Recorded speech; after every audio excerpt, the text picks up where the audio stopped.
দেখতে দেখতেই প্রথম রাউন্ড শেষ হল। ফলাফল ঘোষণা বাকি মাত্র। চারিদিকে কৌতূহল। কারা বাদ যাবে, কারা টিকে থাকবে, এই নিয়েই দর্শকদের ভারী হয়ে আছে বুক। প্রতিযোগীদের আপন লোকেদেরও একই হাল, যেমনটা হয়ে রয়েছে আমাদের।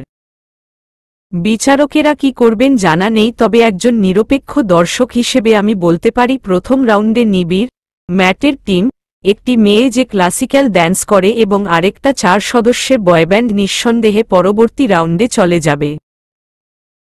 তবে বাকি 6টা টিমও অনেক ভালো পারফরমেন্স দিয়েছে। আমার ব্যর্থতা, আমি তাদের মাঝে কম্পেয়ার করে বলতে পারছি না কে টিকবে আর কে এখানেই থেমে যাবে।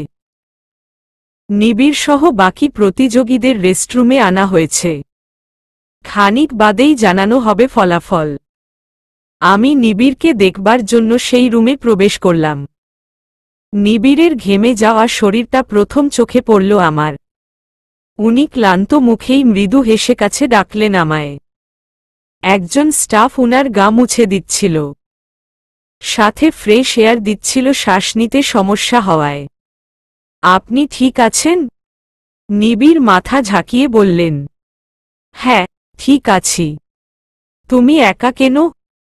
বাকিরা কোথায়? নিবিড়কে আপাতত বলা যাবে না বাকিদের অবস্থান। যদি জানতে পারে এক একজন এক এক কাজে নিয়োজিত, অর্থাৎ গোয়েন্দাগিরি করছে, তবে নিজে থেকেই বেগরা দেবেন উনি। দেখা যাবে স্টেপ গুলিয়ে ফেলে ক্রিমিনাল খুঁজতেই মন দেবেন। এমনিতেই প্র্যাকটিসের সময় পেয়েছেন নগণ্য, তার ওপর অসুস্থ শরীর নিয়ে মানসিক চাপটা বড্ড বাজে প্রভাব ফেলবে উনার ওপর। কি হলো? চুপ করে গেলে যে? আমি ভাবনাজগৎ থেকে বেরিয়ে কোনোরকমে জবাব দিলাম। আবাসলে ওরা সিটে বসেছিল। এত মানুষের ভিড়ে গরম লাগায় রুমে গিয়েছে। চলে আসবে এক্ষুনি। নিবিড় আমার উত্তরে সন্তুষ্ট হলেন। 2 সেকেন্ডের মতো বসে থেকে আরও কিছু ফ্রেশ এয়ার ক্যাচ করে উঠে দাঁড়ালেন।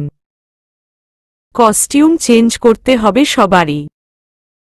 একজন ঘেমে বাজে অবস্থায় আছে বর্তমান। নিবিড়ের কস্টিউম চেঞ্জ করাবার জন্য যে লোকটি নিয়োজিত ছিল সে মাত্রই যেতে নিয়েছিল, তবে আমি তাকে অনুসরণ করে ডেকে উঠলাম তৎক্ষণাৎ। লোকটি হাঁটা থামিয়ে দাঁড়াল, প্রশ্নোক্ত মুখে জিজ্ঞেস করল, ইয়েস ম্যাম। থামুন, আমিও আপনার সাথে যাব আমার হাজবেন্ডের কস্টিউম সিলেক্ট করতে। লোকটি আমার এমন আক্রমণে থতমত খেয়ে গেল। বোকা বোকা গলায় জিজ্ঞেস করল, কিন্তু ম্যাম, আপনি কেন শুধু শুধু হয়রান হতে যাবেন? তার জন্য তো আমরা আছি।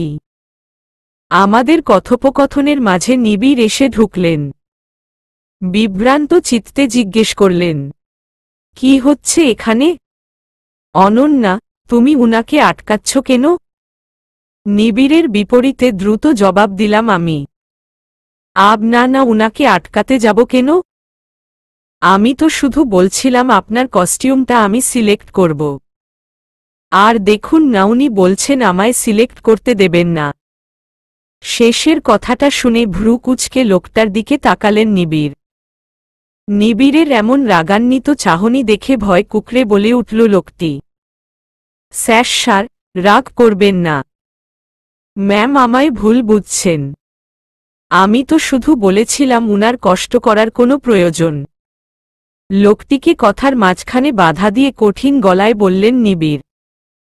ও যখন বলছে ও সিলেক্ট করবে, তখন আপনি এত কথা বাড়াচ্ছেন কেন? যান, ও যেটা চুজ করবে তাই নিয়ে আসুন। লোকটি নিবিড়ের শান্ত গলার ধমক খেয়ে শুকনো ঢোক গিলল। উনার কথামতো বাধ্য হয়ে কাবার্ডের সামনে নিয়ে গেল আমায়। আমার সর্বপ্রথম নজর পড়ল সর্ববামের গোল্ডেন কালারের কস্টিউমটার ওপর। মূলত অন্যান্য কস্টিউমগুলোর থেকে কিছুটা দূরত্বে আলাদা করে রাখা হয়েছে কস্টিউমটাকে। আমার সন্দেহ তীব্র হল। এর মাঝে লোকটা হাত দেখিয়ে বলল, ম্যাম, ওই গোল্ডেন কস্টিউমটা দেখুন। পারফেক্ট না? ওটা স্যারের জন্য স্পেশালি আলাদা করে রাখা হয়েছে। কস্টিউমটা যথেষ্ট সুন্দর হলেও নাক কুঁচকে মিথ্যে আওড়ালাম আমি।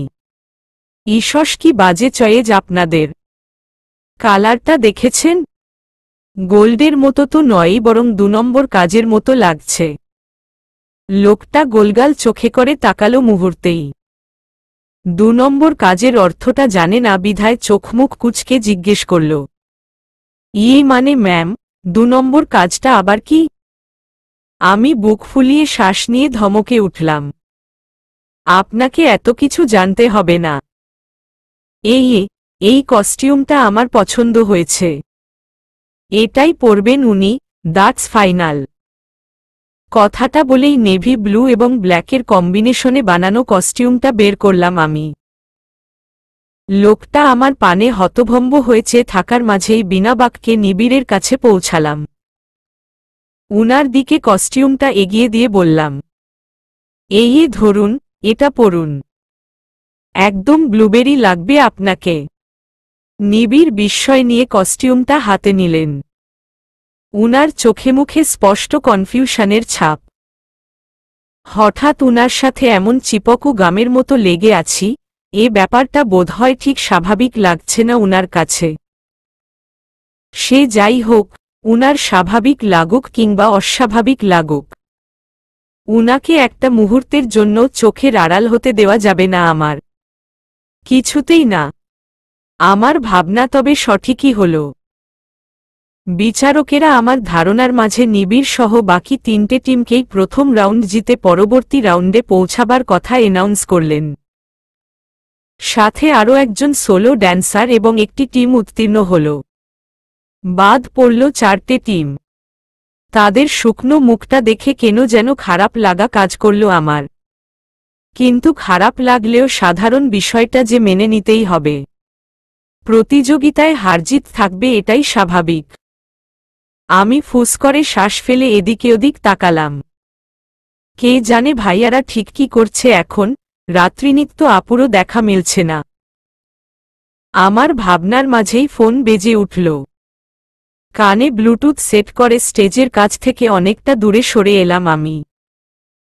গানের তীব্র শব্দে নয়তো কোনো কথাই স্পষ্ট শুনতে পারব না। হ্যালো আয়ু, শুনতে পাচ্ছিস?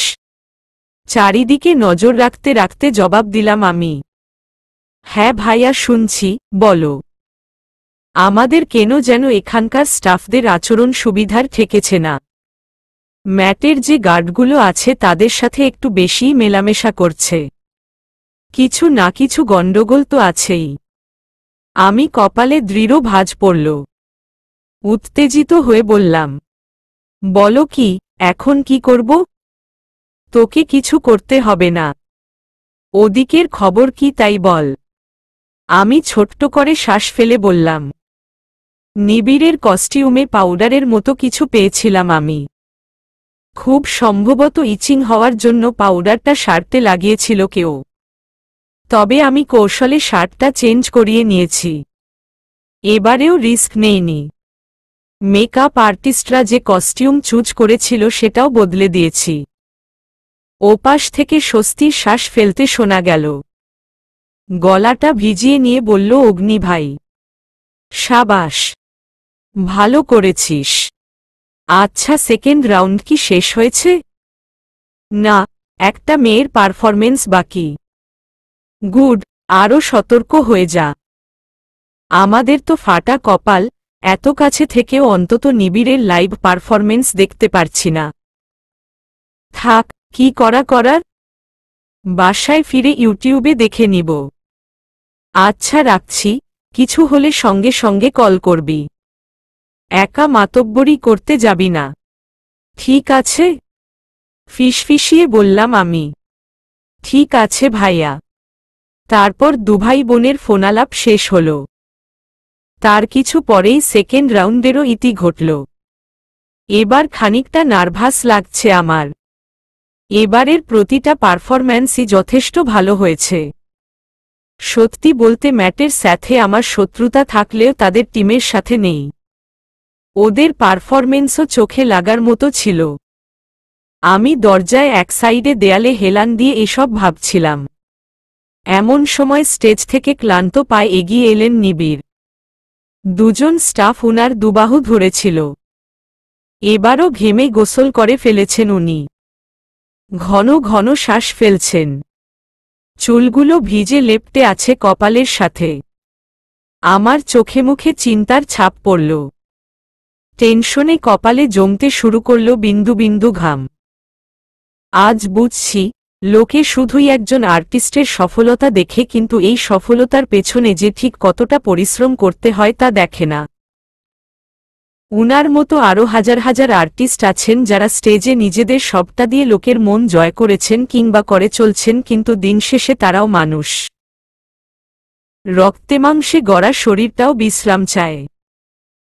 আমরা সাধারণ মানুষেরা যেই সময়টুকু পাই, সেই সময়টুকুও তারা পায় না। কাজের ওপরই লেগে থাকতে হয় সব সময়। অথচ তাদের এই কষ্টটা কেউ দেখে না, দেখে শুধু সফলতা, টাকা পয়সা। আমজনতার মতে একজন আর্টিস্ট অতিমাত্রায় সুখী ব্যক্তি। আহা কি আনন্দ, আকাশে বাতাসে করেই কাটায় তারা দিন। তাদের জীবনে কোনো দুঃখ কষ্ট নেই, তারা চাইলেই সবকিছু করতে পারে। টাকার বিনিময়ে সমস্ত অভাব দূর করতে পারে, কিন্তু তারা জানে না, টাকা দিয়ে আর যাই হোক সুখ কেনা যায় না। নিবিড় আমার পানে চেয়ে ফুটবল হাসলেন। ফ্লোরে গা এলিয়ে দিয়ে বললেন, এভাবে দাঁড়িয়ে না থেকে বসলেও তো পারো। কথাটা বলার মাঝেই স্টাফেরা ভেজা গা মুছে দিতে লাগলেন উনার এমন ক্লান্ত, মলিন চেহারা বুকে দামামা বাজাতে শুরু করল আমার। বুকের বাম পাশে চিনচিনে এক ব্যথার সৃষ্টি করল। কিন্তু আফসোস, আমি চাইলেও উনাকে ম্যাজিক করে সুস্থ করে দিতে পারব না, চাইলেই এক ঝলকে উনার ক্লান্তি দূর করতে পারব না, চাইলে পারব না উনাকে এই জায়গা থেকে দূরে কোথাও নিয়ে যেতে, যেখানে থাকবে না কোনো দুঃখ, থাকবে না কোনো কষ্ট। কাঙ্ক্ষিত সেই জনমানবশূন্য নিঝুম দ্বীপ বাস্তবে নেই, সে তো কল্পনাতেই সইমাত্র। আমি টলমলে পায়ে হাঁটু গেড়ে বসলাম উনার পাশে। নিবিড় জোরে জোরে শ্বাসপ্রশ্বাস চালালেন। উনার বা হাতটা নিজের মুঠোয় নিয়ে ভেজা গলায় বললাম আমি, খুব কষ্ট হচ্ছে তাই না? নিবিড় শুয়ে থেকেই মাথাটা ডানে বামে নাড়ালেন। মৃদু হেসে বললেন, চিন্তা করো না, ঠিক আছি আমি অনন্যা। আমি পলক ঝাপটে নিজেকে ধরে রাখলাম। আমাদের থেকে খানিকটা দূরে বসেছিল ম্যাট। পায়ের ওপর পা তুলে আয়েশ করে পানি খাচ্ছিল। আমার শুকনো মুখটা দেখেই বাঁকা হাসল, সাথে টিপে দিল বাম চোখটা। আমি মুহূর্তেই উত্তপ্ত শ্বাস ফেলে অন্যদিকে মুখ ঘুরিয়ে নিলাম। বিরক্তিতে শরীরটা কাঁপতে লাগল আমার। এর মাঝে নিবিড় উঠে দাঁড়ালেন। ম্যাটের পানে নিজের ধারালো দৃষ্টি নিক্ষেপ করে পরমুহূর্তে আমার পানে তাকালেন। দৃঢ় গলায় বললেন, জাস্ট ইগনোর হিম। শুধুমাত্র আমার কম্পিটিটর বলে এখন পর্যন্ত গায়ে হাত তুলিনি ওর। তার কোনো প্রয়োজন নেই নিবিড়। আপনি আপনার পারফরমেন্সে ফোকাস করুন।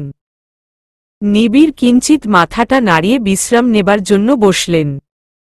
স্টাফদের মাঝে দুজন হাতে ট্রে নিয়ে প্রবেশ করল রেস্টরুমে। ট্রেতে প্রত্যেকের জন্য এনার্জি ড্রিঙ্কস রাখা। প্রচুর এনার্জি লস করার ফলে এই ড্রিঙ্কসটার প্রয়োজন ছিল বড্ড।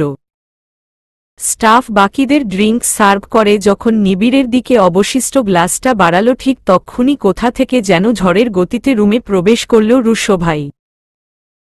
এসেই ঝট করে গ্লাসটা কেড়ে নিল।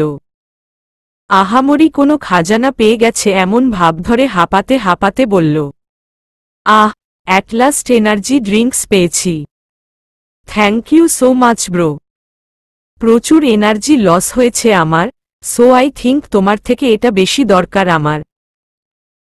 কথাটা বলেই গ্লাস হাতে উল্টো দিকে ছুটে পালালো রুশো ভাই। আমি সহ বাকি প্রত্যেকে হতভম্ব হয়ে ক্ষণিকের রুশো নামক ঝড়টার পানে চেয়ে রইল।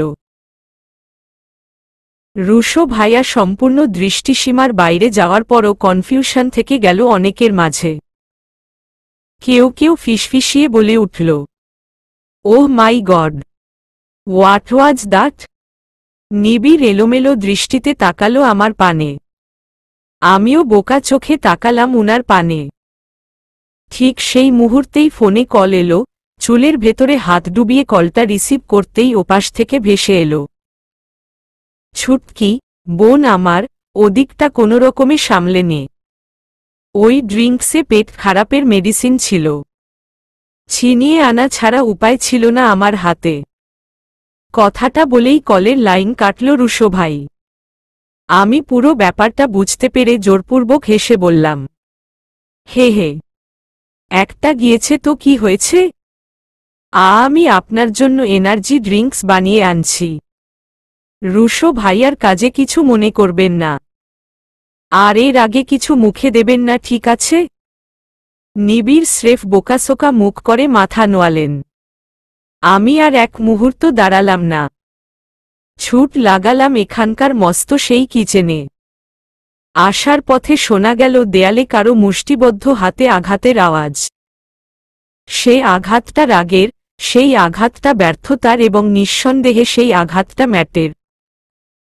সেই আঘাত তার একের পর এক প্ল্যান ফ্লপ হওয়ারই বহিঃপ্রকাশ। 101 নম্বর কামরায় নিস্তব্ধতা। চেয়ারে স্থির হয়ে বসে আছে এক স্বাস্থ্যবান পুরুষ। ঝাঁকড়া চুলগুলো বেয়ে টপটপ করে ঘাম গড়িয়ে পড়ছে। মোটা রশি দিয়ে হাত পা বাঁধা তার। পেটটা বেশ ঢোলুমোলু হওয়ায় বেচারার এভাবে আষ্ঠেপৃষ্ঠে বাঁধা অবস্থায় বসে থাকতে বড়ই কষ্ট হচ্ছে। তবে তার সেই কষ্ট নিয়ে ভাববার মতো দুটো দুটো জ্যান্ত মানুষ থাকলেও ভাবনাটা সৃষ্টি হবার নয়। রুশোর হাতে রান্নাঘরে ব্যবহৃত গরম খুন্তি। চোখমুখ তসতসে লাল। অগ্নির চোখে আজ আগুন জ্বলছে। যেন খুনে পাপ না থাকলে এক্ষুনি জ্যান্ত কবর দিয়ে ফেলত তাকে। রেস্টরুম থেকে বের হওয়ার পথে রান্নাবান্নার কাজে নিয়োজিত লোকটাকে কৌশলে ভুলিয়ে ভালিয়ে এই ঘরে নিয়ে এসেছে রুশো অগ্নি। উদ্দেশ্য মোটেও সুখকর ছিল না লোকটার জন্য। তবে উদ্দেশ্যখানা বড়ই সোজাসাপটা। অনেকটা ডিটারজেন্ট ছাড়াই বাংলা ধোলাই দেওয়ার জন্য নিয়ে আসা হয়েছে তাকে, যার সামান্য নমুনা মাত্র এই চেয়ারে রশি দিয়ে বাঁধাটা। রুশো, বলতো এই ব্যাটার সাথে এখন ঠিক কি করা উচিত? অগ্নির প্রশ্নে ভাবুক ভঙ্গিতে জবাব দিল রুশো। মোটাসোটা একটা বল্টু তো, পিটিয়ে মজা পাওয়া যাবে খুব। এক একটা মাইর ইকুয়াল টু উচ্চ মাত্রার ফাটটাস। অগ্নি লোকটার পা থেকে মাথা অবধি আরেকবার চোখ বুলিয়ে নিল। ভিলেনি হাসি হেসে বলল, মজাটাকে আরেকটু মাসালাদার বানানো গেলে কিন্তু ফাটাফাটি হবে। আমার কাছে দারুণ একটা জিনিস আছে। লোকটার ভয় প্যান্ট ভিজিয়ে ফেলার উপক্রম হওয়া কালীন চোখমুখ উজ্জ্বল করে বলল রুশো। কি আছে ব্রো? জলদি দেখাও। অগ্নি বাঁকা হেসে ব্যাগ থেকে একটা কাচের বোতল বের করল, যার ভেতর কিলবিল করতে থাকা তেলাপোকার দল দেখে এক লাফ মেরে বিছানায় উঠে বসল রুশো।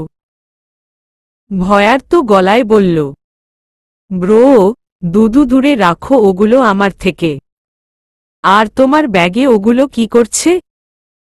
অগ্নি রুশোকে শান্ত হতে ইশারা করে বলল, আবে রিল্যাক্স, তোরে ডরাইতে বের করি নাই।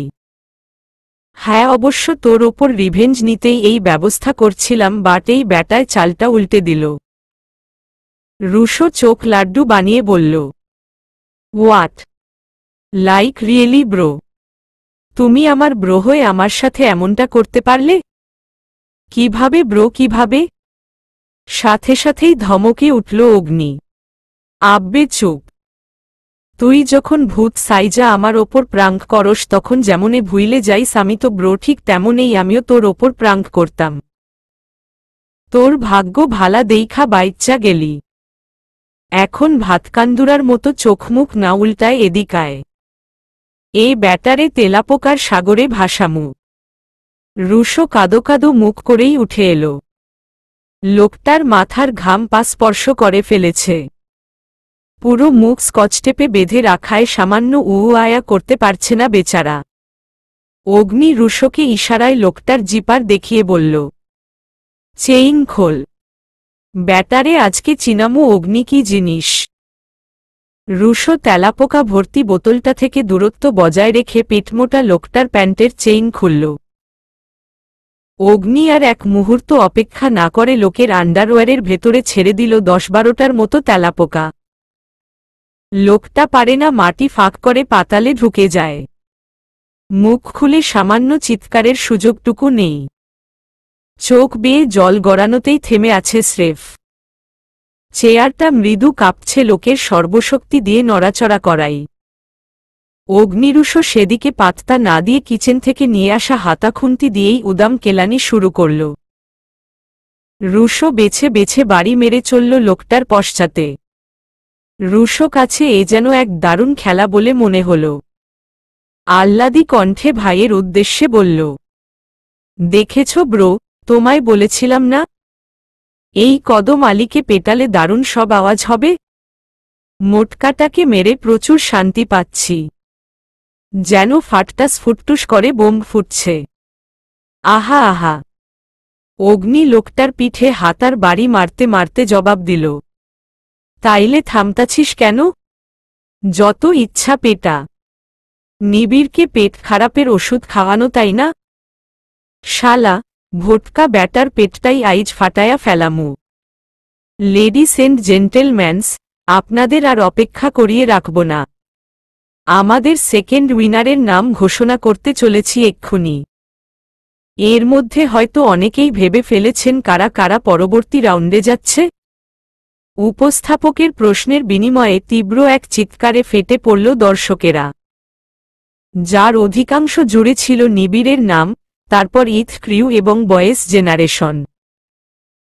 ইথ ক্রিউ মূলত ম্যাটের টিমের নাম এবং বয়েস জেনারেশন আরেকটি 4 সদস্যের টিমের নাম। উপস্থাপক দর্শকদের থেকে আসা সমস্বরের উত্তরগুলো শুনে নিয়ে লম্বা করে হাসলেন। মুখের সামনে মাইক্রোফোনটা নিয়ে উচ্ছ্বাসিত গলায় বললেন, wow, you guys are too good. হ্যাঁ, ঠিকই ধরেছেন আপনারা।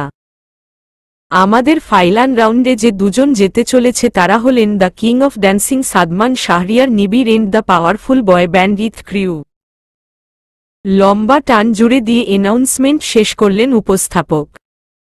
দর্শকদের মাঝে মুহূর্তেই ছেয়ে গেল উল্লাস। মাঝে কেউ কেউ গোপনে ফেলল দীর্ঘশ্বাস।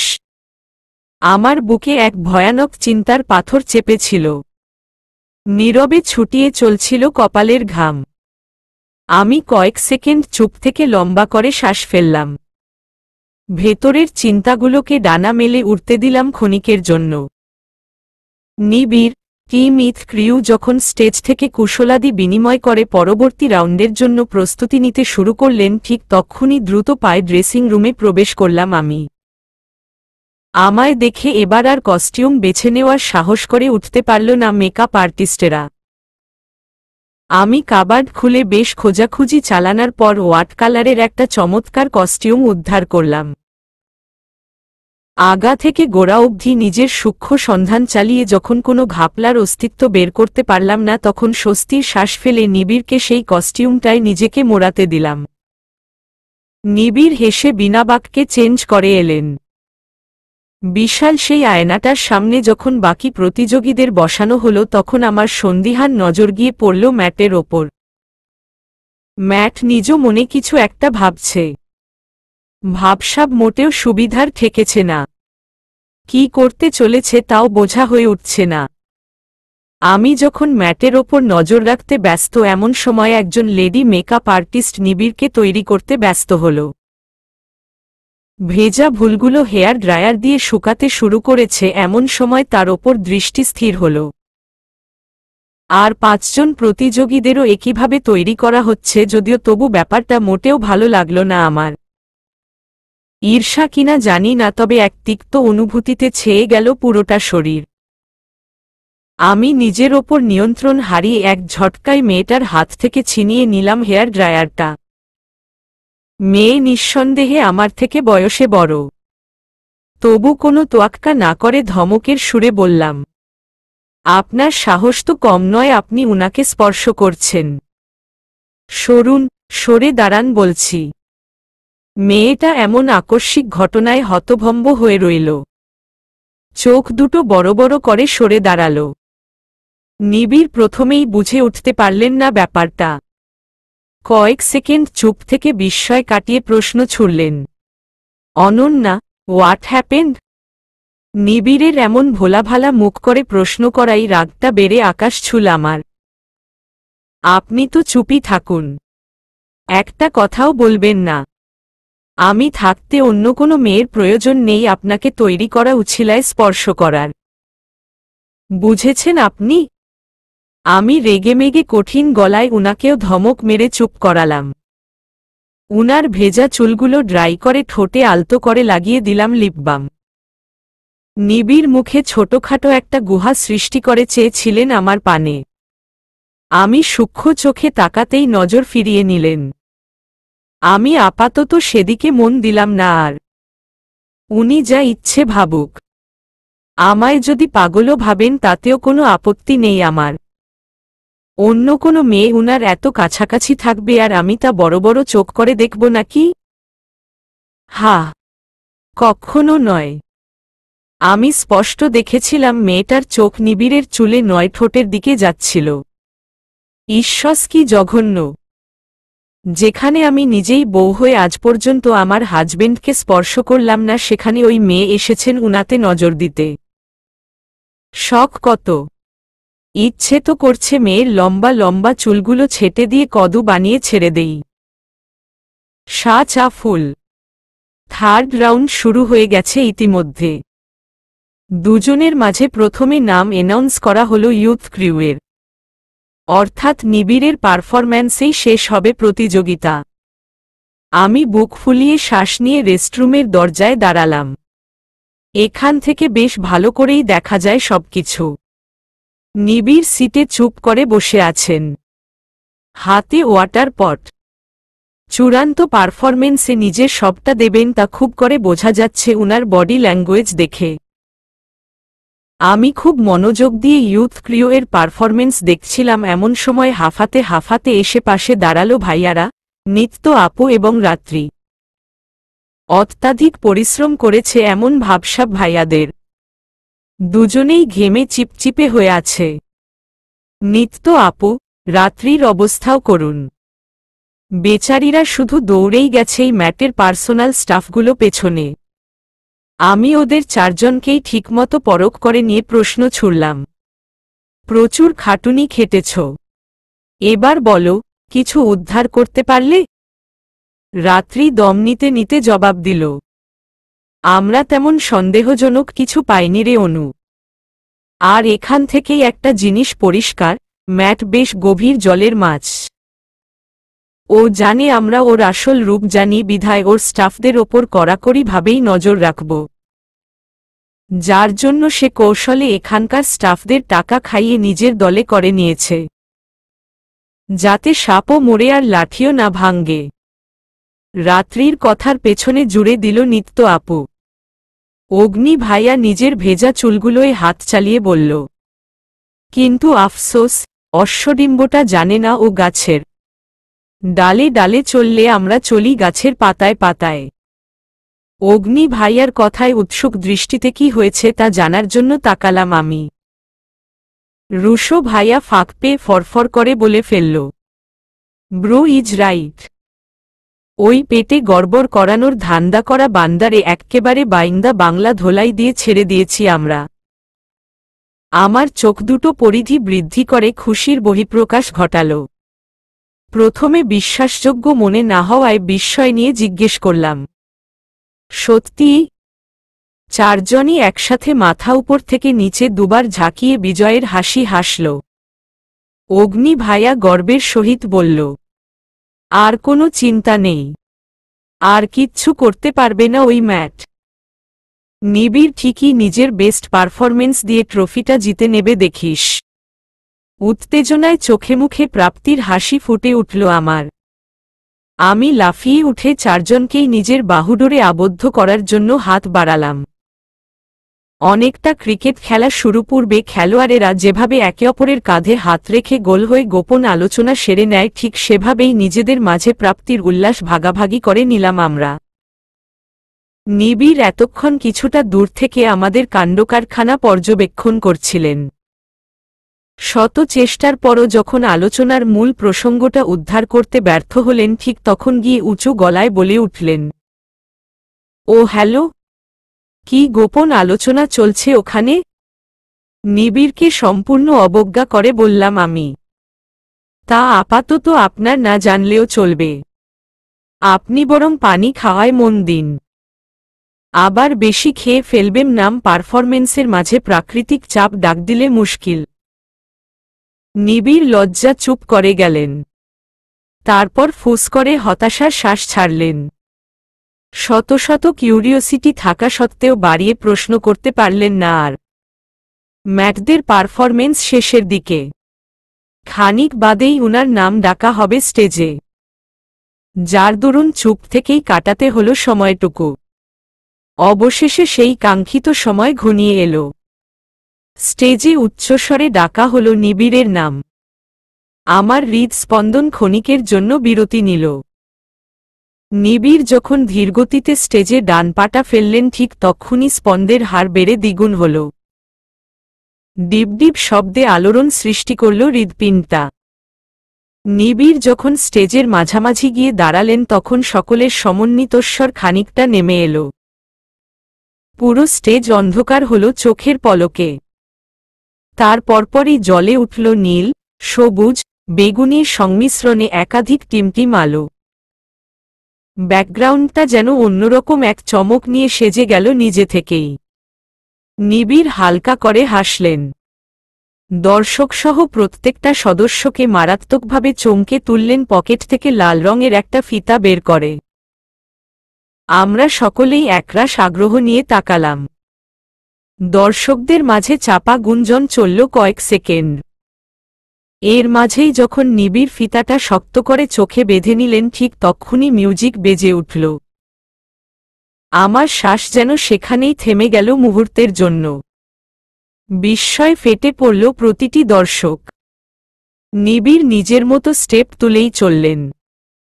নিজের সর্বোচ্চটা দিয়ে কেড়ে নিলেন অন্যান্য দলের ফ্যানদের মনও। আমি ভয়ার্ত চোখে অগ্নি ভাইয়ার দিকে তাকালাম। ভাইয়া হয়তো বুঝল আমার মনে চলা তুফানটা। যার দরুন পলক ঝাপটে বলল, চিন্তা করিস না, হি ইউল বি ফাইন। কিন্তু ভাইয়া, এটা তো রিহার্সালে ছিল না। ব্লাইন্ড ড্যান্স করবেন একথা বলেন পর্যন্ত নি। এমনটা না করলে কি হতো না? অগ্নি ভাই ফুস করে শ্বাস ফেলল। কাঁধে আলতো করে হাত রেখে বলল, নিবিড় কখন কি করে না করে তার ধারণা আজ পর্যন্ত আমিই করতে পারলাম না। তোর অবাক হওয়াটা স্বাভাবিক। ধৈর্য রাখো। নিবিড় যেই স্টেজে পা রাখে সেই স্টেজে আইকনিক কিছু হবে না তা তো হয় না। এটাই হয়তো এক আইকনিক পারফরমেন্স হয়ে রয়ে যাবে দর্শকদের মনে। আমি বুকে হাজারো চিন্তার পাহাড় জমিয়ে এই মাথাটা হালকা করে নাড়ালাম। পারফরমেন্সের এক পর্যায়ে নিবিড় ক্ষণিকের জন্য থমকালেন। আমার বুকটা ধক করে উঠল সেই মুহূর্তেই। পায়ে কি আবারও আঘাত পেলেন উনি? আমার কপাল বেয়ে ঘাম গড়িয়ে পড়ার সাথে সাথেই কৌশলে জুতোজোড়া পা থেকে খুললেন উনি। খালি পায়েই আবারও শুরু করলেন নাচ। আমার শরীরের লোমগুলো কাটার মতো দাঁড়িয়ে রইল। মৃদুভাবে কাঁপতে লাগল পুরো শরীর। রাত্রি আমার পাশে এসে ঘেঁষে দাঁড়াল। আমার অবস্থাটা বুঝতে পেরে ডান হাতটা চেপে ধরে রইল। নিবিড়ের পারফরমেন্সের শেষের দিকে কেন যেন উনাকে স্বাভাবিক বলে মনে হল না আমার। উনার পা দুটো কাঁপছে বলে মনে হচ্ছে। যা লক্ষ্য করে কাঁপা কাঁপা গলায় বলে উঠলাম আমি, ভাইয়া আমার কেন যেন উনাকে ঠিক লাগছে না। উনার কষ্ট হচ্ছে পা ফেলতে। দেখো। আমার কথা শুনে চমকে ভাইয়ারা সহ রাত্রি এবং নিত্য আপু সূক্ষ্ম চোখে তাকালো নিবিড়ের পানে। রুশো ভাইয়া ভাবুক ভঙ্গিতে বলল, কিন্তু আমার তো এমন কিছু মনে হচ্ছে না রে Chhutki. Bro is looking fine. রক্ত। আমার রক্ত বলে চেঁচিয়ে উঠার দরুন চমকে উঠে সবাই আমার দেখানো ইশারা বরাবর তাকালো। রক্ত। উনার পা থেকে রক্ত ঝরছে। ভাইয়া, নিত্য আপু দেখো উনার পা থেকে রক্ত পড়ছে। কথাগুলো বলতে বলতেই কখন যে চোখে নোনাজল চলে এলো টেরই পেলাম না। নিবিড়ের পা থেকে ঝরা বিন্দু বিন্দু রক্তগুলো স্টেজে লেপ্টে যাচ্ছে অবলীলায়। এক একটা রক্তবিন্দু এক একটা সূক্ষ্ম সূচের ন্যায় আঘাত করতে লাগল আমার বুকে। আমি হঠাৎ করেই উত্তেজিত হয়ে উঠলাম। শরীরের কাঁপুনি বেড়েই চলল ক্রমান্বয়ে। আমায় এভাবে উত্তেজিত হয়ে দেখে শক্ত করে চেপে ধরল রাত্রিরুষো ভাইয়া। অগ্নি ভাইয়া কি করবে ভেবে না পেয়ে স্টেজে উঠে পড়েই ছুট লাগালো ভাইয়ার উদ্দেশ্যে। ইতিমধ্যে গানও বন্ধ হল। নিবিড় নাচ থামিয়ে ধপ করে বসে পড়লেন ফ্লোরে। চারিদিকে করতালির তীব্র শব্দে ছেয়ে গেল। দর্শকেরা সিট ছেড়েই দাঁড়িয়ে পড়ল উত্তেজনায়। কারো কারো চোখ বেয়ে জল গড়িয়ে পড়ল খুশিতে। বাংলাদেশের বুকে এমন একটা মাস্টারপিস সচক্ষে দেখা কি কম কিছু? একদম না। এবার অগ্নি ভাইয়ার পিছু পিছু ছুট লাগালাম আমরাও। নিবিড় চোখ থেকে মোটা ফিতাটা খুলে জোরে জোরে শ্বাস ফেলছিলেন। গায়ের শার্টটা লেগে গিয়েছে গায়ের সাথে। চুলগুলো বেয়ে টপটপ করে ঘাম পড়ছে। ঠোঁটজোড়া কাঁপছে দ্রুত শ্বাস টানায়। আমি ধপ করে উনার পাশে বসে কান্না জুড়ে দিলাম। না চাইতেও অবাধ্য জলগুলো গড়িয়ে পড়তে লাগল চোখ বেয়ে। নিবিড় আমার পানে চিন্তিত চোখে ফিরে তাকালেন। চোখ দুটো লাল হয়ে আছে উনার। নিত্য আপু ধরা গলায় প্রশ্ন ছুড়ল, ভাইয়া, এসব কিভাবে হলো? পা থেকে রক্ত পড়ছে কেন তোর? নিবিড় আমার গালে হাত রেখে পলক ঝাপটে বোঝালেন তিনি ঠিক আছেন। তারপর নিত্য আপুর কথার প্রশ্নের জবাব স্বরূপ দূরে পড়ে থাকা জুতোজোড়া ইশারায় দেখালেন। রুশো ভাইয়া দ্রুত সেই জুতোজোড়া ঘেটে রহস্য উদ্ঘাটন করতে লেগে পড়ল। নিবিড়কে নিয়ে যখন আমরা সহ স্টাফেরা ব্যস্ত তখন চেঁচিয়ে বলল রুশো ভাই, ও মাই গড ব্রো, বুটের ভেতরে কাচের টুকরো। রুশো ভাইয়ার উক্ত বাক্যটির বিনিময়ে আতঙ্ক ছেয়ে গেল সবার মাঝে। আমার চোখ দুটো জ্বলতে শুরু করল। কান্নার জন্য নয়, কাউকে খুন করে ফেলার তীব্র আকাঙ্ক্ষায়। নিবিড় দাঁড়াবার চেষ্টা করেও তৃতীয়বারের মতো অসফল হলেন। অগ্নি ভাইয়া স্টাফদের বেখেয়ালিপনা দেখে ধমক মেরে সরে যেতে বলল। সবাইকে অবাক করে দিয়ে নিবিড়কে কাঁধে তুলে নিয়ে দাঁড়াল কোনোরকম। নিবিড় বাধা দিয়ে বললেন, আরে কি করছিস, আমায় নিতে পারবি না। ছেড়ে দে, আমি ঠিক আছি, একাই যেতে পারব। অগ্নি ভাইয়ার মুখ ঘুরিয়ে তাকালো নিবিড়ের পানে। উত্তাপ ছড়ানো চোখ দুটো অনেক কিছু বলতে চাইছে তার। তাতে হাজারো প্রশ্ন, হাজারো অভিমান, হাজারো রাগ জমা। সেই চোখ দুটোয় জমেছে ভালোবাসার বহিঃপ্রকাশ স্বরূপ স্বচ্ছ অশ্রুকণা। আর একটা কথাও বলবি না তুই? উচ্ছন্নে যাক তোর কম্পিটিশনে। তুই এখন হসপিটালে যাচ্ছিস, সেটাই ফাইনাল। কথাটা বলেই নিজের কলিজার টুকরোকে কাঁধে তুলে ছুট লাগালো অগ্নি ভাই। বন্ধুর প্রতি বন্ধুর এমন ভালোবাসা দেখে দর্শকেরাও যেন আবেগী হয়ে পড়লেন। আমরাও আর দাঁড়ালাম না এক মুহূর্তের জন্য। ছুট লাগালাম ভাইয়ার পিছু পিছু। ভালোবাসা, চারটে অক্ষরের সমন্বয়ে গঠিত একটি ক্ষুদ্র শব্দ মাত্র। অথচ এই ক্ষুদ্র শব্দটাই একটা মানুষকে নিজের ইশারায় নাচাতে পারে। ভালোবাসা মানুষকে হাসায়, ভালো লাগায় ভরিয়ে দেয়, বুক জুড়ে নামিয়ে আনে প্রশান্তির ঝর্ণা। আবার এই ভালোবাসাই কখনো কখনো মুখের হাসি কেড়ে নিয়ে মনটা বিষাদময় করে তোলে। সময়টাকে করে তোলে তিক্ত, বিষাক্ত। সহ্য করা সম্ভব হয় না, তবু সহ্য করে যেতে হয়। কারণ হাতে যে করার কিছুই থাকে না। আমার জীবনেও হয়তো সেই বিষাক্ত, অসহ্যকর সময়টা এসেছে। ভালোবাসার বিনিময়ে দিয়েছে পাহাড় সমান বেদনা। নিবিড় আইসিইউতে কাতরাচ্ছে। শ্বাস নিতে পারছেন না বলে অক্সিজেন মাস্ক লাগিয়ে রাখা হয়েছে মুখে। পা বাজেভাবে জখম হয়েছে। ডক্টরেরা ক্লিন করে ব্যান্ডেজ করে নিলেও পায়ের একই জায়গায় দ্বিতীয়বার মোচড়ে গেছে। নিবিড় অসুস্থ, যন্ত্রণায় ছতাফত করছে। চোখের সামনে ভালোবাসার মানুষটা এমন কঠিন একটা সময়ের মাঝ দিয়ে যাচ্ছে, অথচ আমি দর্শকের ভূমিকা ছাড়া আর কোনো ভূমিকাই পালন করতে পারছি না। ধরুন, ভালোবাসার মানুষটার আপনার সামনে কাতরাচ্ছে, কিন্তু আপনি পারছেন না তাকে সুস্থ করে তুলতে, পারছেন না চোখের পলকেই তার ক্ষতগুলো সারিয়ে তুলতে, পারছেন না তাকে সুস্থ করে নিজের বাহুডোরে বেঁধে রাখতে। পৃথিবীতে এর থেকে বেশি কষ্টের আর কিছু হতে পারে বলে মনে হয় না আমার। আমার কোনো আধ্যাত্মিক শক্তি নেই, ফ্যান্টাসি মুভির নায়িকাদের মতো কোনো সুপার পাওয়ার নেই। আমিও আর 5টা সাধারণ মানুষের মতোই রক্তে মাংসে গড়া একজন মানুষ। আমি ডাক্তারও নই যে নিজের ভালোবাসার মানুষটার চিকিৎসা করিয়ে সারিয়ে তুলব। বর্তমানে উপরওয়ালার নিকট প্রার্থনা করা ছাড়া কোনো উপায় নেই আমার হাতে। যন্ত্রণা হচ্ছে, ভেতরটা জ্বলে পুড়ে ছারখার হয়ে চলেছে, কিন্তু তার থেকে মুক্তির পথ বিরল। চোখ বেয়ে নেমে যাওয়া অশ্রুধারারাও বিরতি নিয়েছে। পাথর বানিয়ে রেখেছে আমায়।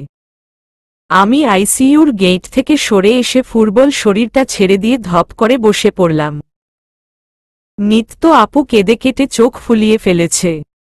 রাত্রির অবস্থাও বিশেষ ভালো নেই। রুশো ভাইয়া যেখানে নিজের নিবিড় ব্রোর জন্য কেঁদে নাক লাল বানিয়ে ফেলেছে, সেখানে একটা মেয়ের পক্ষে চোখের জল আটকিয়ে রাখা অসম্ভব প্রায়। বর্তমানে তারা তখনকার ঘটে যাওয়া বিষয়টা নিয়ে ঘাটাঘাটি করছে। এত নজরে নজরে রাখার পরও কিভাবে কি হলো সেই প্রশ্নেরই উদ্ধার পর্ব চলছে তাদের মাঝে। আমাদের আরও সতর্ক থাকা উচিত ছিল, নয়তো এরকম একটা ঘটনা কিছুতেই হতো না। এখন এসব ভেবে লাভ নেই। রাত্রি যা হওয়ার তা হয়ে গেছে, কিন্তু আমি ভাবছি অন্য কথা। নিবিড়ের জুতোয় যেহেতু কাচের টুকরো লুকিয়ে রাখা ছিল, সেহেতু হাঁটার সময় কেন টের পেল না ও? নিত্য আপু চুপ করে বাকিদের আলোচনা শুনছিল। অগ্নি ভাইয়ার উক্ত প্রশ্নে কাট কাট গলায় বলল, আগে থেকেই যদি টের পেত তবে কাজ রেখে লাভ কি হতো? তোমার কি মনে হয় ম্যাট এতটাই বোকা? হ্যাঁ, বুটের ভেতরে খুব কৌশলে ছোট্ট ছোট্ট টুকরোগুলো লুকিয়ে রেখেছিলেন অমানুষটা। হাঁটার সময় না বোঝাটাই স্বাভাবিক। ড্যান্স মুভের জন্য একটা সময় গিয়ে কাচের টুকরোগুলো উপরে উঠে এসেছিল আর ভাইয়ার পায়ে লেগে গিয়েছিল। ভাইয়া চাইলেই পারত সেখানে নাচ থামিয়ে দিতে, কিন্তু ভাইয়া তা করেনি। সেভাবেই আরও কিছু স্টেপ তুলে তারপর ড্যান্স মুভের মাঝেই কৌশলে জুতো খুলে ফেলেছে। অগ্নি ভাইয়া ফুস করে শ্বাস ফেলল পুরো কথাটা শুনে। তারপর আরও কিছুক্ষণ চলল নীরবতার পর্ব। রুশো ভাইয়া দুহাতে মুখ ঢেকে বসেছিল।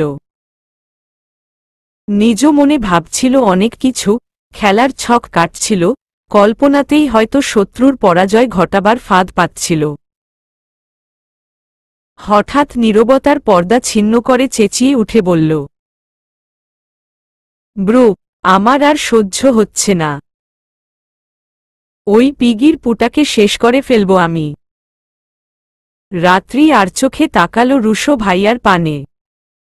ধমকের সুরে বলল, শেষ যদিও করতে পারবেন না, অন্তত গালিটা তো ঠিকঠাক দিতে শিখুন। রুশো ভাইয়া মুখ ফুলিয়ে ঠোঁট বাঁকাল। অগ্নি ভাইয়া রুশো ভাইয়ার কাঁধে হাত রেখে তাকে শান্ত থাকতে বলে বলল, চিন্তা করিস না রুশো, ওই জানোয়ারটাকে এমনি এমনি ছেড়ে দেব না আমরা। আমার কাছে ওর প্রত্যেকটা কুকর্মের প্রুফ আছে, শুধু ইন্সপেক্টরকে আসতে দে। রুশো ভাইয়া অগ্নি ভাইয়ার কথায় মাথা ঝাঁকিয়ে চুপ করে রইল। আমি একইভাবে বসেছিলাম এতক্ষণ। মুখ ফুটে একটা টু শব্দও করিনি।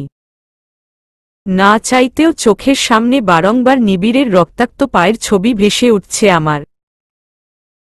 উনার গা বেয়ে টপটপ করে ঘাম ঝরছে। চোখে ভেসে উঠছে উনার দাঁড়াতে না পেরে বারবার হুমড়ি খেয়ে পড়ে যাওয়ার মুহূর্তগুলো। অগ্নি ভাইয়া ওপাশের সিট থেকে উঠে এসে পাশে বসল আমার। মাথায় আলতো করে হাত রেখে ডেকে উঠল, আয়ু। আমি জবাব দিলাম না। পূর্বের ন্যায়ই মূর্তি সেজে রইলাম। ভাইয়া আবারও ডেকে উঠল, আয়ু। বোনেই বোন। আমি ভাবনা জগৎ থেকে বেরিয়ে চোখ তুলে তাকালাম এবার। হালকা স্বরে বললাম, বলো। আমি বাইরে যাচ্ছি। কি খাবি বল। মাথাটা ডানে বামে নাড়িয়ে বললাম আমি। কিছু না। অগ্নি ভাই বুঝল এত সহজে পেটে কিছু চালান করানো যাবে না আমার। যার দরুন আমার ডান হাতটা নিজের দুহাতের মুঠোয় নিয়ে বলল, কিছু খাবো না বললে তো হবে না। সেই যে দুপুরে একটু খেলি তারপর থেকে এখন পর্যন্ত না খেয়ে আছিস। আচ্ছা, যা বলতে হবে না, আমি যা আনবো তাই খাবি। কথাটা বলেই উঠে যেতে ধরল অগ্নি ভাই। আমি তৎক্ষণাৎ হাত টেনে ধরলাম ভাইয়ার। কঠিন গলায় বললাম, নিবিড় সুস্থ হওয়ার আগে আমার গলা দিয়ে খাবার নামবে না আমার ভাইয়া। অহেতুক আমার জন্য কিছু এনো না। অগ্নি ভাইয়া কয়েক সেকেন্ড চুপ করে আমার পানে চেয়ে রইল। তারপর নিজের হাত ছাড়িয়ে নিয়ে বলল, আমি কার জন্য কি আনব তা তোর ভাবতে হবে না। কথাটা বলেই বড় বড় পা ফেলে দৃষ্টিসীমার বাহিরে পৌঁছল অগ্নি ভাইয়া। আমি সেদিকে পানে স্থির হয়ে চেয়ে রইলাম। ভারী বুকটা থেকে বেরিয়ে এলো তীক্ষ্ণ দীর্ঘশ্বাস। ভাবি ভাইই। নিত্য ও বোন আমার রর। এক প্রকার গগন ফাটানো চিৎকার ছেড়ে হঠাৎই দৌড়ে আসতে দেখা গেল রাহিত ভাইকে। আমি সহ সবাই অবাক হয়ে তার আসার পানে তাকালাম। দৌড়াবার পথে হঠাৎ এক নার্সের থেকে ধমক খেল রাহিত ভাই, এই আপনি এমন ষাঁড়ের মতো চেঁচাচ্ছেন কেন? হসপিটালে অহেতুক চেঁচামেচি এলাউড নয় জানেন না? রাহিত ভাই থতমত খেয়ে ব্রেক কষল। মাথা চুলকে সেই নার্সের উদ্দেশ্যে বলল, দুঃখিত ম্যাডাম, আসলে উত্তেজনায় চেঁচিয়ে ফেলেছি। কিন্তু আমি একটা জিনিস বুঝলাম না। আমি তো মানুষ, মানুষ আবার ষাঁড়ের মতো চেঁচায় কিভাবে? একটু বুঝিয়ে দেবেন? রাহিত ভাই আবারও এক ধমক খেল নার্সের থেকে। পাগল ছাগল উপাধি পেয়ে অবশেষে আমাদের কাছাকাছি এসে দাঁড়াল। নিত্য আপু বসা থেকে উঠে জিজ্ঞেস করল, কি হয়েছে রাহিত ভাই? দেখছেন এমন একটা বাজে পরিস্থিতি চলছে তবু আপনার এক্সাইটমেন্ট যাচ্ছে না। রাহিত ভাই জিওহে খচাত করে কামড় বসিয়ে বলল, অপরাধ নিও না বোন। আগে আমার কথাটা তো শোনো। বিশ্বাস করো, আমি যা বলবো আর যা দেখাবো তা দেখার পর তোমরাও এক্সাইটমেন্টে লাফাতে শুরু করবে। রাহিত ভাইয়ার কথার মাঝেই রুশো ভাইয়া ঠোঁটে উল্টে হাতের ইশারায় তার পেছনে দেখিয়ে প্রশ্ন ছুড়ল, তোমার হাতে ওটা কি রাহিত ব্রো? কি বলতে এসেছ তুমি? রাহিত ভাই লম্বা করে দাঁত কেলিয়ে দিয়ে তার বা হাতে থাকা বস্তুটাকে আমাদের সামনে নিয়ে এলো। ভ্রু নাচিয়ে বস্তুটিকে দেখিয়ে গদগদ কণ্ঠে বলল, কি? এবার বুঝলে কেন এতটা এক্সাইটেড হয়ে আসছিলাম আমি? রাত্রি চট করে সিট থেকে উঠে পড়ল। রাহিত ভাইয়ের হাত থেকে বস্তুটা ছিনিয়ে নিয়ে উল্টেপাল্টে দেখে থামা থামা গলায় বলতে লাগল, ও মাই গড, এটা তো কম্পিটিশনের উইনিং গোল্ডেন ট্রফি। রাহিত ভাই পলক ঝাপটে বোঝালো রাত্রি যা বলছে তা ঠিক। রুশো ভাইয়ানিত্য আপু হঠাৎ করেই চমকে উঠে ট্রফিটা দেখল। রুশো ভাইয়া অবাক হয়ে বলল, দ্যাট মিন্স নিবিড় ব্রো কম্পিটিশনের ট্রফিটা জিতেছে? রাহিত ভাই হেসে বলল, না ভাই, ট্রফিটা জেতেনি, বরং ট্রফিটাই ভাইকে জিতেছে। বিজয়ী ঘোষণার সময় ভাই বা ভাইয়ের বাড়ির লোক কেউ ছিল না, তাই আমাকেই ট্রফিটা নিতে হয়েছে। নিত্য আপু চোখ বেয়ে দুফোঁটা জল গড়িয়ে পড়ল মেঝেতে। ট্রফিটাতে আলতো করে হাত বুলিয়ে ধরা গলায় বলল সে, আমি জানতাম ভাইয়া ছাড়া এই ট্রফিটা ওই কুলাঙ্গারটার হাতে যাবে না। সে ওই অমানুষটা যতই ফাঁদ পাতুক, সত্যের জয় হবেই। কথাটা বলেই ট্রফিটা নিয়ে আমার পাশে এসে বসল নিত্য আপু। আমি তখনও একইভাবে স্থির হয়ে বসে। আমায় এমন অনুভূতিশূন্য আবিষ্কার করে চিন্তিত গলায় জিজ্ঞেস করল আপু, অনন্যা, দেখো ভাইয়া উইনার হয়েছে। ভাইয়ার এত পরিশ্রম বিফলে যায়নি। বিজয়ের ট্রফিটা ভাইয়ার কাছেই এসেছে, চেয়ে দেখো অনন্যা। আমি আর চোখে এক পলক ট্রফিটার দিকে তাকালাম। পর মুহূর্তেই নজর সরিয়ে গম্ভীর গলায় বললাম, তাতে আমার কিছু এসে যায় না নিত্য আপু। নিত্য আপু সহ সবাই অসম্ভব রকম অবাক হল আমার উক্ত কথায়। কপালে দৃঢ় ভাঁজ ফেলে বলল নিতু আপু, কি বলছো এসব অনন্যা? ভাইয়া যে ট্রফিটা জিতেছে তাতে তুমি খুশি হওনি? এই ট্রফিটার জন্যই তো এত কিছু হলো নিত্য আপু। নিবিড় এখন আইসিইউতে শুয়ে। এত বেশি পরিশ্রম করার জন্য শরীরে এক ফোঁটা শক্তি অবশিষ্ট নেই। শ্বাস নিতে পারছেন না। জীবনের সাথে যুদ্ধ করছেন। ইনজুর্ড পাটা আবারও বাজে ভাজে ইনজুর্ড হয়েছে। শরীর থেকে না জানি কতটা রক্ত ঝরেছে।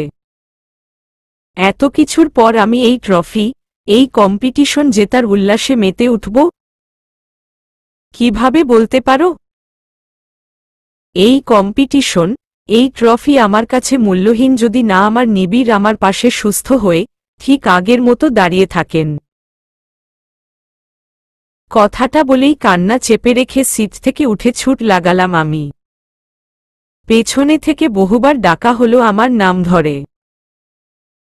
কখনো নিত্য আপু ডাকল, কখনো রুশো ভাইয়া, কখনো বা রাত্রি, তো কখনো রাহিত ভাই।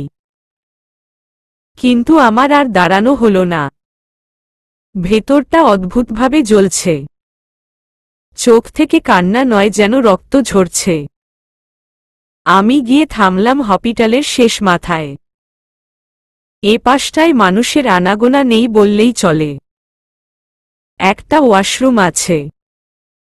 তাতে প্রয়োজনে রোগীর বাড়ির লোকেরা আসেন। বাহিরে আছে একটা বেসিন। আমি সেই বেসিনের আয়নায় এলোমেলো আমিটাকে আবিষ্কার করলাম। চুলগুলো এলোমেলো হয়ে আছে। চোখ দুটো ফুলে রক্তাক্ত বর্ণ ধারণ করেছে। ঠোঁট কামড়ে ধরে কাদায় ঠোঁটের মাঝ বরাবর দাগ বসে গেছে। গোছালো আমিটা আজ বিধ্বস্ত, অগোছালো হয়ে গেছে। আমি ট্যাপ ছেড়ে ইচ্ছেমতো হাত ঘষতে শুরু করলাম। ভেতরের যত রাগ আছে তার সবটা ঝেড়ে বের করে চললাম হাতের ওপর। সম্ভবত টয়লেটে কেউ ছিলেন। বেরিয়ে এসে আমায় এভাবে অনবরত হাত ধুতে দেখে অবাক হয়ে জিজ্ঞেস করলেন, ও মেয়ে, কি করছো এসব? হাতের চামড়া খারাপ হয়ে যাবে তো। আমি জলে ভরা চোখে ভদ্রমহিলার দিকে তাকালাম। গম্ভীর গলায় বললাম, আপনার কোনো সমস্যা না হলে আসতে পারেন আন্টি। আমায় নিয়ে ভাবার প্রয়োজন নেই।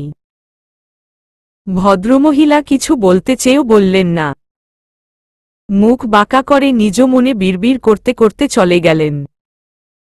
আমি আরও 5 মিনিটের মতো হাতের বিরুদ্ধে অত্যাচার চালিয়ে থামলাম। চুলগুলো দুহাতে চেপে ধরে ফুপিয়ে উঠলাম। হঠাৎ নিকটে কারো পদধ্বনি শুনতে পেয়ে চুল ছেড়ে সোজা হয়ে দাঁড়ালাম আমি। সামনে কেউ নেই। কিন্তু আমি তো স্পষ্ট কারো উপস্থিতি টের পেয়েছিলাম।